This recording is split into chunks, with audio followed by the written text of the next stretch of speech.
म्हणजे शिंदे साहेब जेव्हा मुख्यमंत्री झाले तेव्हापासून तर आतापर्यंतचा आपण विचार केला तर डावोसची गुंतवणूक 17,57,801 कोटी रुपयाची आहे।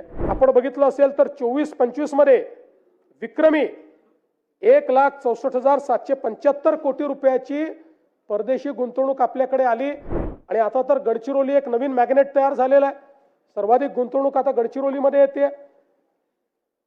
अवकाश आणि संरक्षण साहित्य निर्मिती यामध्ये विदर्भामध्ये 20,000 कोटी रुपयाची गुंतवणूक आली आहे आणि आपण जर 2022 ते 2025 या 4 वर्षाचा विचार केला, या 3 वर्षाचा विचार केला तर म्हणजे शिंदे साहेब जेव्हा मुख्यमंत्री झाले तेव्हापासून तर आतापर्यंतचा आपण विचार केला तर डावोसची गुंतवणूक 17,57,801 कोटी रुपयाची आहे आणि यामध्ये जे सामंजस्य करार झाले त्यातल्या सामंजस्य करारापैकी त्याची एकत्रित जी काही अंमलबजावणी झालेली आहे त्याचं प्रमाण 75% आहे। त्यातल्या पहिल्या 2 वर्षाचं आता 90% पोहोचलं आहे आणि शेवटच्या वर्षाचंही आता त्या दिशेने चाललेलं आहे। त्यामुळे केवळ एमओयू नाहीत तर ते एमओयू अंमलबजावणीत येत आहेत हे देखील या ठिकाणी मला सांगितलं पाहिजे।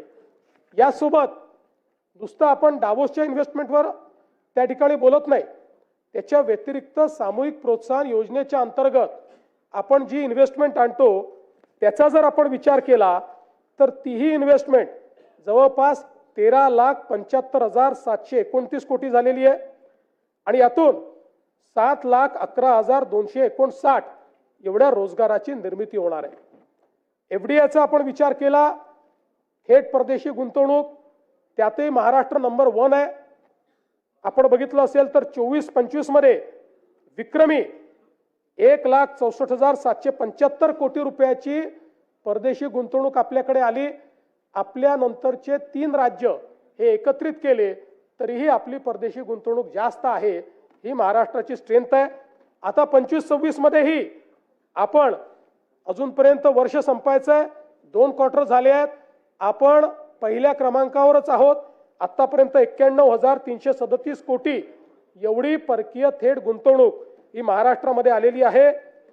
देशामध्ये आपण 1 नंबरवर आहोत। देशाच्या एकूण गुंतवणुकीच्या 31% गुंतवणूक एकट्या महाराष्ट्रामध्ये या ठिकाणी आलेली आहे, हे सांगताना मला आनंद वाटतो। आणि आपण जर विदर्भाचा विचार केला तर विदर्भामध्ये आलेली जी गुंतवणूक आहे याच्यामध्ये विदर्भातल्या वेगवेगळ्या भागातली गुंतवणूक मी आपल्याला सांगू इच्छितो। आणि आता तर गडचिरोली एक नवीन मॅग्नेट तयार झालेला आहे। सर्वाधिक गुंतवणूक आता गडचिरोलीमध्ये येते। अवकाश आणि संरक्षण साहित्य निर्मिती यामध्ये विदर्भामध्ये 20,000 कोटी रुपयाची गुंतवणूक आली आहे। 10 ते 15,000 त्यातनं रोजगार आहे।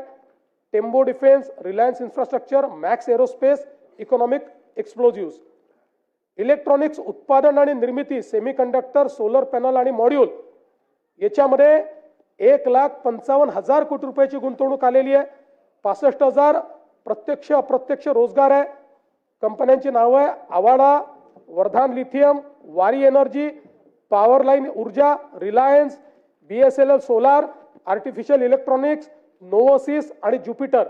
आणि मला हे सांगितलं पाहिजे की आता यातल्या काहींचं प्रोडक्शनही सुरू झालेलं आहे आणि या सगळ्या कंपन्यांचं प्रोडक्शन सुरू झाल्यानंतर सोलर मॉड्यूल हा जो काही एक संवर्ग आहे यामध्ये विदर्भ देशात नंबर 1 होणार आहे सोलर मॉड्यूलमध्ये।